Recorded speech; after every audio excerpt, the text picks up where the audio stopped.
I came into my job as a producer at Wild TV having never witnessed a hunt firsthand. It was the start of the hunting season, and I would spend the next 3 months following Scott Stirling on what would be a long and challenging search for a whitetail buck. You know, you always walk into to pick up your tags for the season. You're always excited because you really don't know what the season holds. You know you're going to get into something, you're just not sure exactly what it's going to be. Gotta buy tags. It's like buying 50-50 tickets, so take an arm's length. So you ready for the total? Yeah. 184.43. Oh! 185 bucks. You bet. Anyways, guys, we'll see you later. See you guys. We gotta go. Good luck. Bring good pictures. I will. Thanks, Richard. This afternoon, skipped out of work early. It is 2:08. We are now getting ready to go out and check game cameras.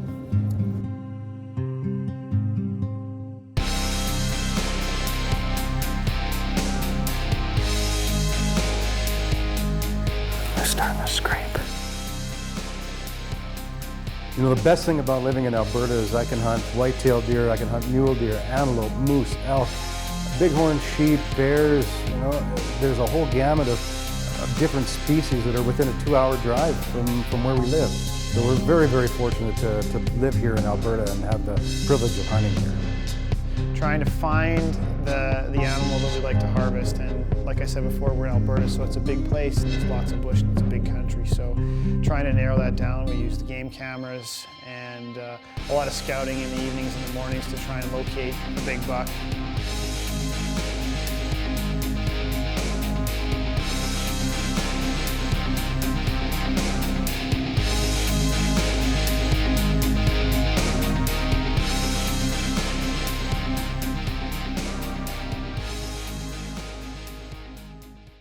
$2,397 pictures from the dead end. What's that? Doe. Doski-do. Oh boy. Oh wow. It's him. Whoa! Look at that! Whoa. Look at that! He's huge!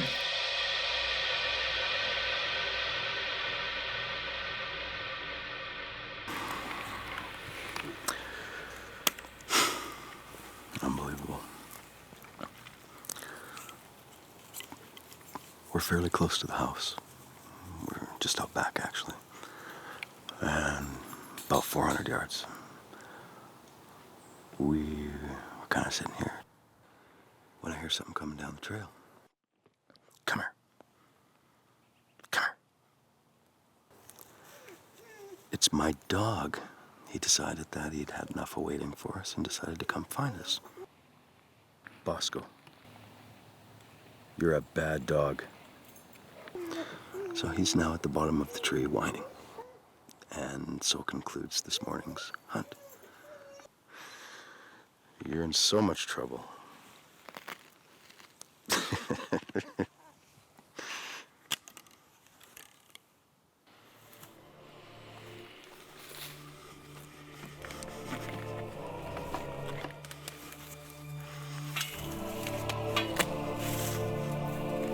Wow. You are in so much trouble.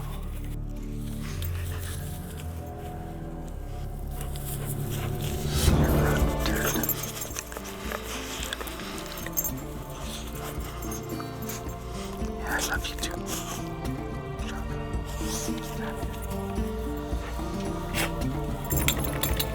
Come on, let's go.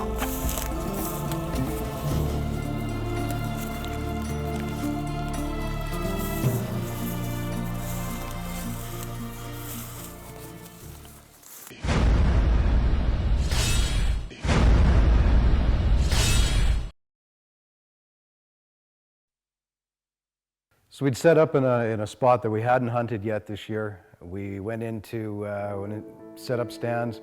I already had a tree stand in there, so all we had to do was set up a stand for Richard. So we rattled, grunted a little bit. Beautiful day, sunny. We were in there early, and you hear the sound, you hear the tracks and footsteps coming through the bush. Just gonna come back around. watched a buck come through, came up on the trail that comes right out in front of the tree stand, and he got behind a pine tree or a spruce tree, and he wouldn't clear it. He messed around back there. I grunted at him, I canned him. He wouldn't move. He wanted nothing to do with us. And he walked straight back out and continued on the main trail. And man, nice, really nice deer. That was a close one.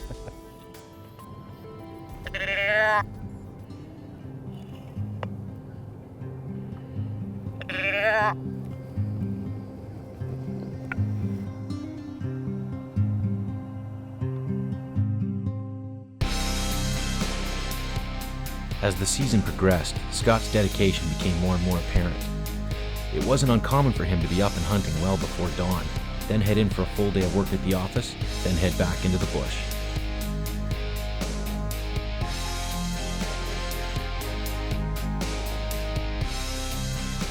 No, we had a lot of great hunts this year. I got my elk.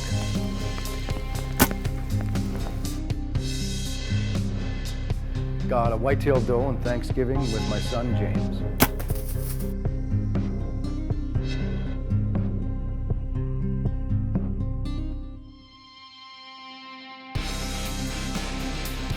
As summer gradually gave way to fall, Scott's frustration was obvious. Long hours and frequent disappointment were taking their toll. I know, too, that I was adding to his frustration. It's one thing to hunt for yourself, but having a camera filming your every move in high definition adds whole new layers of stress. Okay, September 30th, last day of September, on a flat tire. I'm about 5 minutes away from the hunting spot, and yeah, we got a flat tire, so just trying to get it changed. Tire won't come off the back mount of the truck, so we're kind of screwed. We're jacking up and run the tire to town and get it fixed, and then come back, put her back on, and I guess head to work. So we'll have to live to hunt another day.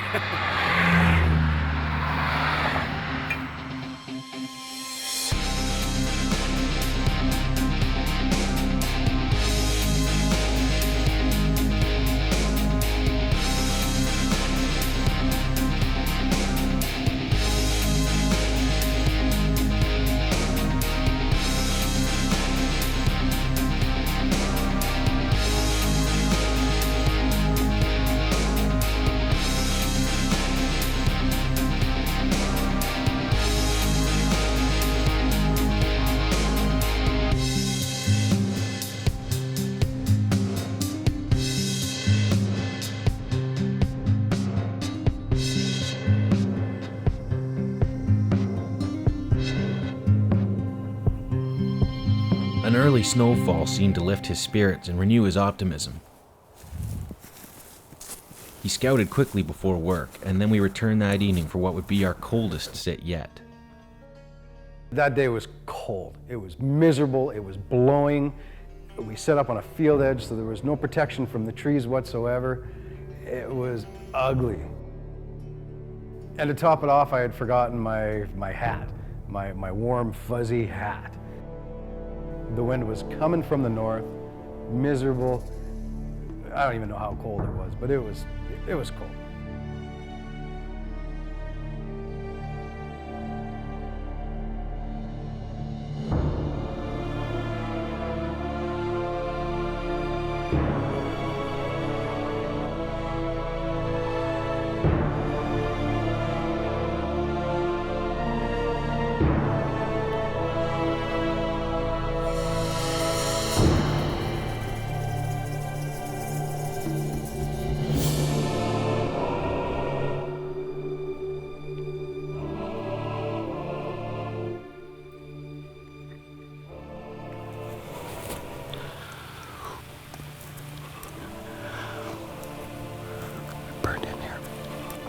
We burned in there after work.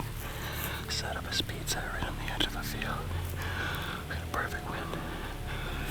This whole field is covered in tracks. Just hammered back here. We got a really good chance tonight of getting that big buck.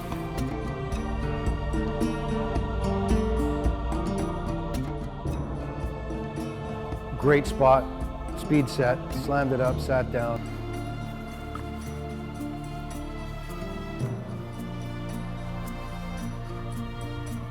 We saw one little buck and one coyote, and that was it. It was a pretty slow night. One small buck, and that was it. Scott's not the type of person to let his emotions get the better of him, and despite the disappointment, he remained upbeat. I had to wonder, though, what kind of toll were so many failed hunts taking? Was he beginning to question his own abilities as a hunter? Was he going to find his whitetail buck?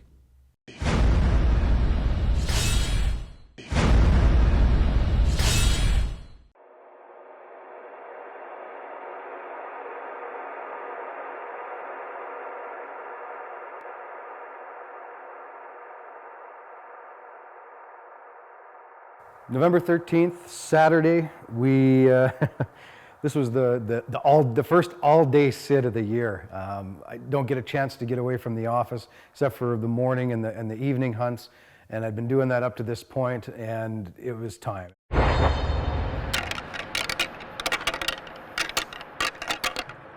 It had been 76 days since I'd first filmed Scott. November had been warm and the snow was gone. The wind was blowing and the sun was shining. Wind was blowing like crazy from the west right into the east. Of course, we didn't know where they were going to come from. Doe came out of the bush, and right on her heels was this buck. And as soon as I saw him, I was like, "Whoa! Look at that! Double drop tines. Looks like an old warrior."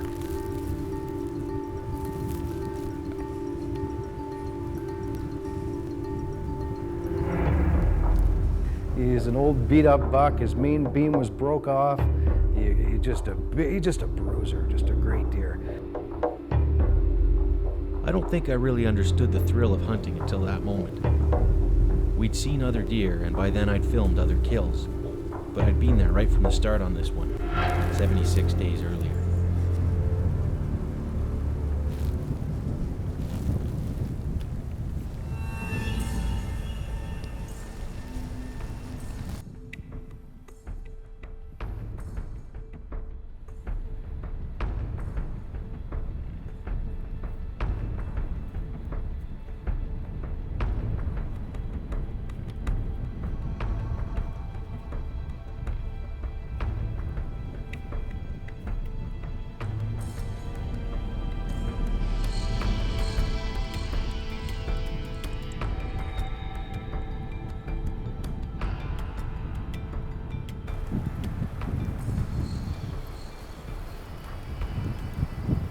He came right up in front of us, stopped him.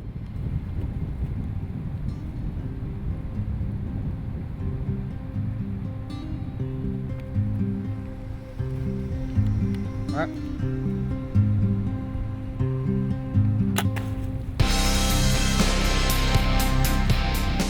I made the shot. It looked like a great shot. He went straight out into the field, did a big giant loop, and then back in the bush.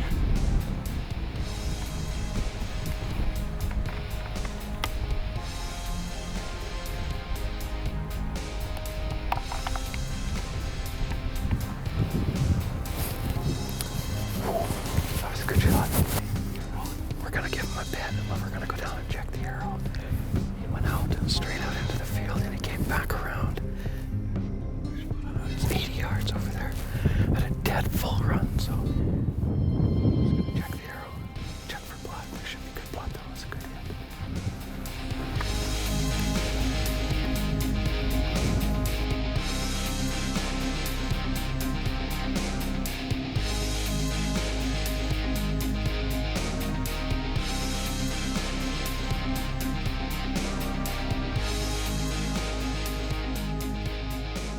We waited a couple of minutes, got out of the stand, checked the arrow for blood, good blood, had air bubbles in it.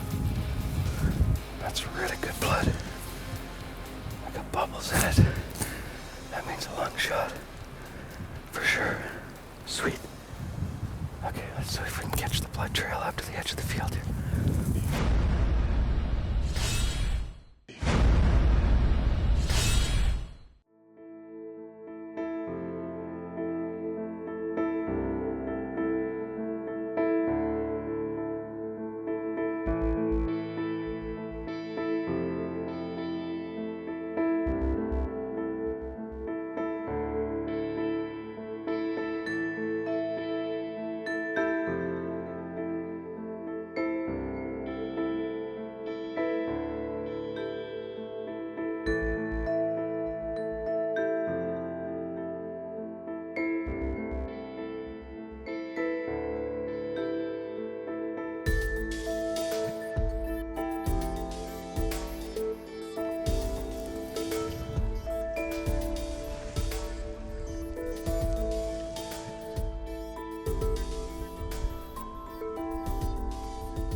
So it's been about 45 minutes since we connected with this buck. He's a really cool buck. He's not a giant. He's got 2 drop tines, kind of a gnarled right side. He's really cool looking, really neat deer. Not too much longer. We should be holding a fantastic Alberta buck.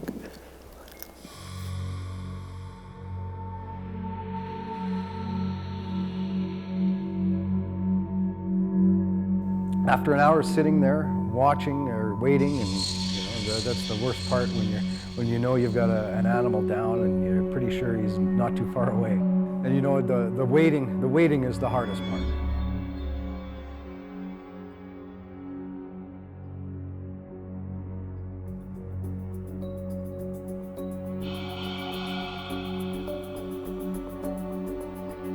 So Rich and I started to track for blood. We ended up following a trail through the bush.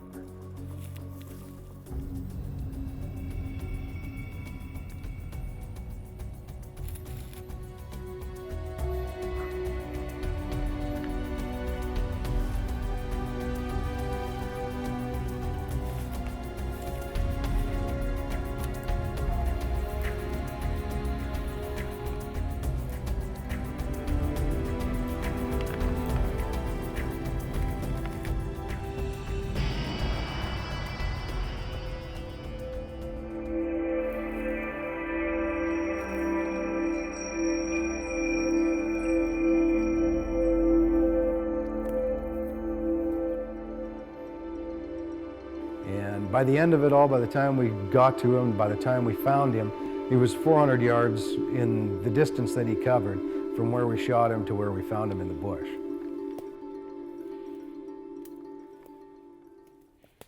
We got it, buddy. He's down! Woo!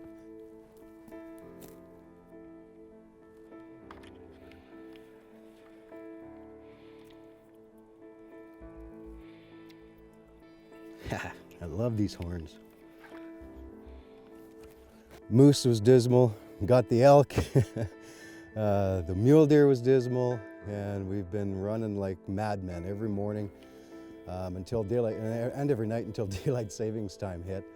Then we hit daylight savings time, and of course it's hard to get out of the office in the afternoon to get out early, so we beat the bush every single morning. I got lots of pictures of this guy with a cool little drop tine stuff. He's all gnarled up, he's all broke here. He's been fighting and going crazy. He's just a really cool deer. He's not the biggest deer by any stretch, but he's got so much character, and I love the deer that have all of the gnarled up stuff. This is probably my most unique deer so far, so I'm really pumped, I'm really excited. So yeah, it was fantastic. I got to get this thing fixed up and get the heck out of the bush. We're a fair distance back. We tracked him for for a good long way. I'd never actually tried to use a safety vest to pull a deer out, and I thought it would be a great opportunity to give it a shot.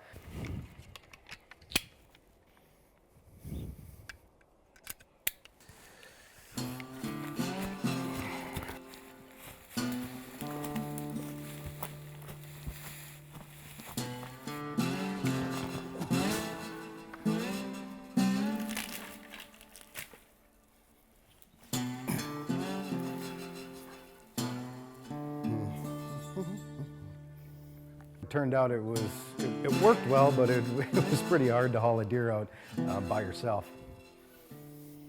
As I watched Scott struggle with his deer, I thought about all the times I'd hunted with him in the last 76 days. We had worked as a team, and I felt a certain kinship with him. It almost made me want to put down the camera and help.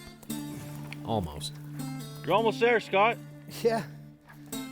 Only 200 more yards to go.